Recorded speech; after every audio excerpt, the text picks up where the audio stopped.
আসন্ন গ্রাম পঞ্চায়েত নির্বাচনকে সামনে রেখে উত্তর ত্রিপুরা জেলার ৫৭ যুবরাজনগর বিধানসভা কেন্দ্রের অন্তর্গত ভারতীয় জনতা পার্টির যুবরাজনগর মণ্ডল কার্যালয়ে ২৯শে মে বুধবার দুপুর আনুমানিক ১২টা ৩০ নাগাদ একটি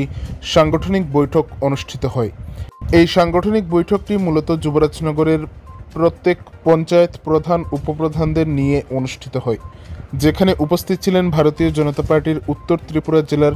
জেলা সভাপতি কাজল দাস মহোদয়। এছাড়াও উপস্থিত ছিলেন যুবরাজনগরের প্রাক্তন বিধায়িকা তথা ওবিসি মোর্চার রাজ্য সভাপতি মলিনা দেবনাথ, যুবরাজনগর মণ্ডল সভাপতি নান্টু গোস্বামী, যুবরাজনগর আরডি ব্লকের চেয়ারম্যান শ্রীপদ দাস, উত্তর ত্রিপুরা জেলা পরিষদের সদস্য দিলীপ বর্ধন সহ যুবরাজনগরের